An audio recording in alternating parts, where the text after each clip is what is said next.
Hi. Hi, everybody. Hey, Grace. Hey, I just wanted Hi. to say hi and welcome you. Welcome to the RVA Booklovers Festival. Thank We're you. so happy you're here, Me and too. I'm gonna let you take it away.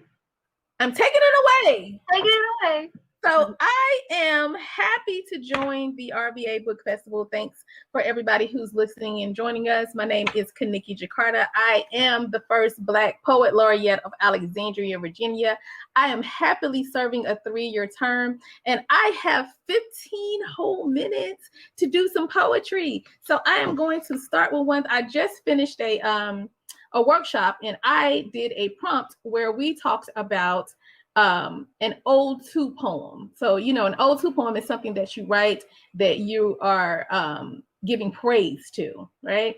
So I wanted everybody to think about something that they were teased about, that they were and may have bullied yourself about, right? Something that you were born with and you felt like you didn't like it, like your hair or your height, your the shape of your body, or whatever, right? So I realized that I have an ode to poem in my book that I didn't even realize that I had written. So I'm going to start with sharing that poem with you. It is entitled Milk Drinking. So recently I had an epiphany, a sudden manifestation of the essence of the meaning of being short. So I've decided I would no longer look through my eyes of someone else to see myself. From here on out, I'm drinking milk in a blue milk carton, and written on the outside of it, it says silk. From here on out, I'm a ride and die chick. I will no longer be depressed. I'll be determined, or better yet, taller, and I'll exist in a new world of order where the term holding me down will be replaced with holding me up. My cup runneth over, and the chip that you have on your shoulder, I'm knocking it off. And what? I've had enough, and you ain't gonna do nothing. Isn't that what you said I was? Or was it nothing I was supposed to be? Title me, baby mama in the projects, getting food stamps and welfare checks. And now I'm doing things that you wouldn't even believe. Instead of popping my collar, I'm popping my whole sleeve. Honey, please, you wish you could be me when you are a problem starter. Looking at me through your eyes, no wonder I kept getting shorter. But now I see things more clearly. Publicly, you mentally abused me, had me think naysayer, dream slayer. Now I'm a believer, an overachiever, a sister with skill, and still wearing 3-inch heels. And I would say, I wish you can see me now. But in real life, I'm not even looking in your direction. I'm looking in the mirror at a beautiful God-made reflection, putting one foot in front of the other. So from now on, call me lover of life, Talia and Selah's mama and Marquis' wife, doing everything through Christ that gives me strength. Philippians 4:13, call me queen, beautiful human being. I said I'm drinking milk now. I heard it does the body good. I'm doing everything impossible you had me thinking I never could. I've decided to no longer define myself with another person's definition. I said, I've decided to no longer define myself with another person's definition. I had an epiphany, y'all, of my own existence. And I hope this poem will inspire you to write your own ode to poem. If you're not a poet, I hope that it will inspire you to just know that what you were born with, how you were born, that is how you were supposed to be. And you, when you look in the mirror, I hope that that reflection looking back to you is something that you smile about daily. So I am going to continue in my poetry. I wanted to read a little sassy kind of love poem here. I'm trying to give you an array of different thoughts today. So this piece is called Hunt Me Down. I've heard that men are like hunters, like to play seek and hide, so I've slowed down my stride just so you can catch me. Wet like water so you can fetch me. Flexible so you can stretch me. Didn't want to make this task too hard. Took off my camouflage so I can be seen in plain sight, so you can see what love looks like. Wanted to appease your appetite. I made a trail for you. I threw rose petals at my own feet. I'm a fast talking country girl, so I slowed down my speech. Running in this heat, increase my pheromones. Let me hear panting in your baritone, the clacking of my heels, a monotone, a mating call stiletto, increasing your heart rate with an echo. Take out your arrow, be my Cupid, aim for me, pierce me with your dagger, create a swagger just for me, change my first and last name to Alpha and Omega and howl it in your dialect, baptize me with your sweat. Oh, but you have to catch me first. Pursue me like I'm the only religion and my body is the temple and I'm your church. Don't run too fast now. I don't want you to fall and get hurt. The maze to my heart may be a little bit much. You like to run, right?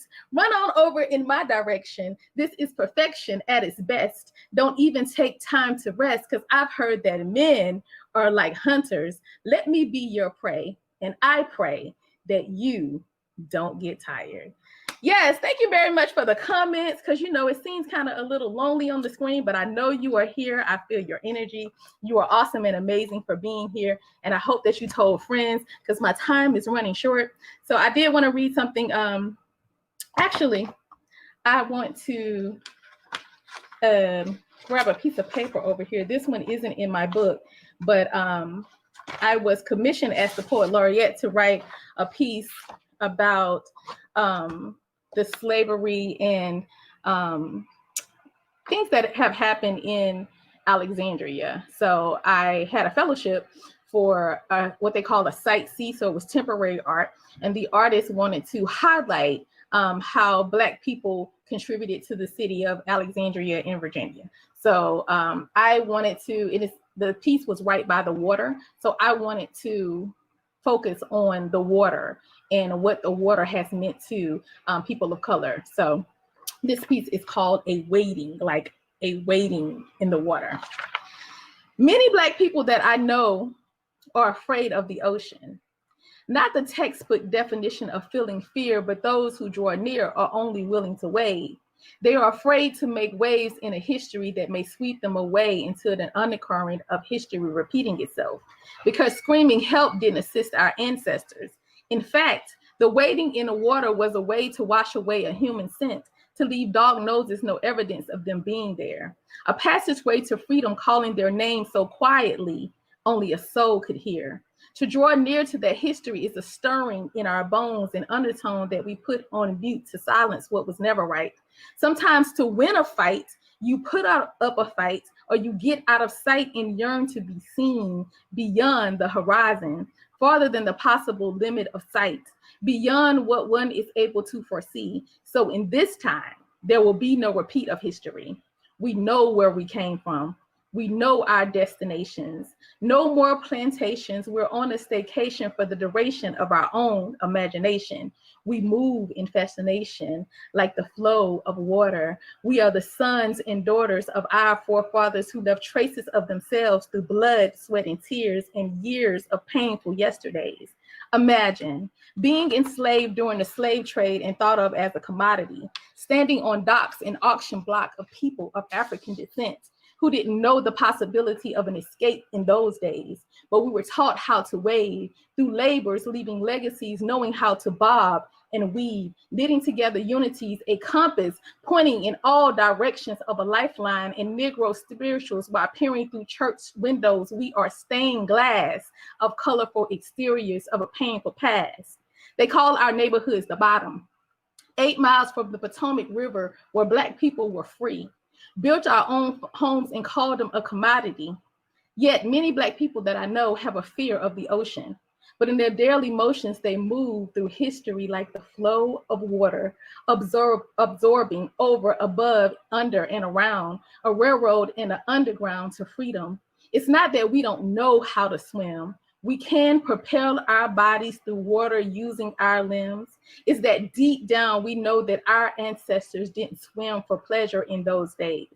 It's not that we are afraid. It's that whether we move through our lives like the flow of water and wade. Thank you very much for listening for that one. That was a tough one to write. And I took a poll on Facebook and just really wanted to talk about why a lot of Black people that I know don't swim and what the water represents to us. So that's where that piece came from. So I am happily reading from my book. I know this is a book lovers festival. So this is the book that I love and I wrote. It's called Alabama Girl, Virginia Woman. It is a collection of short stories and poetry. And since this is a poetry, like our little corner of poetry, I am being a poet and reading poetry from here. So I wanted to leave you with a little bit of inspiration. So this will be my last poem. It is entitled Walking. When a toddler stands for the first time, an audience assembles, a cheering section emerges. Hope urges a first step. Hands reach towards her in case she needs help. We all know that she can do it, so we wait and we anticipate the steps that she'll take, the ones that will give her the cognizance and confidence to walk in her walk. And when she falls, she's met with applause, hands extended, encouraging her to begin again, telling her to begin again, because life is a walk, and we're all willing to talk her through it with a little bit of encouragement. But when an adult stands for the first time, an audience of naysayers assembles, awaiting a downfall, an assembly of onlookers, no hands extended, only fingers pointed in the wrong direction, no compassion, no affection, but life is a walk. And some people are afraid to get lost in the steps of the past. See, sometimes we have to make our own paths, nothing leading the way but determination and hope, walking a tightrope of the unexpected, swallowing rejections like a horse pill. But you can't stand still, not if you want to live, not if you're willing to make a life for a living, not if you're willing to take a chance on yourself. See, sometimes you have to encourage yourself. Sometimes there'll be no one there to help you but you. Sometimes you have to be your own cheerleader, your own leader, your own boss, whatever it costs. Sometimes you have to go broke to be enriched, to be whole, to mold yourself into yourself. And with God's help, anything, no, everything. Very much for listening. My name is KaNikki Jakarta. You can find me on all social media under KaNikki J. You can email me at KaNikkiJ@Gmail. You can go to KaNikkiJ.com. I am KaNikki J everywhere, and you spell that KaNikki.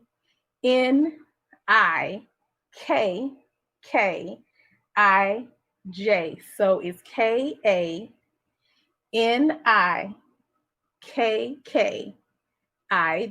Thank you very much.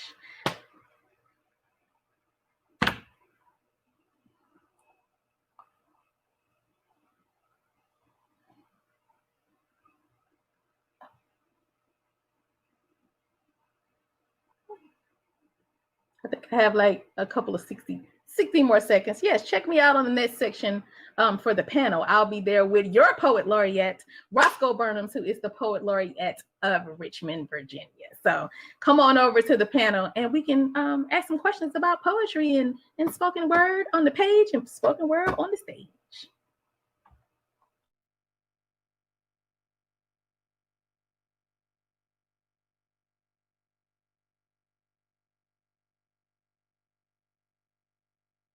Hey, KaNikki, are you still there?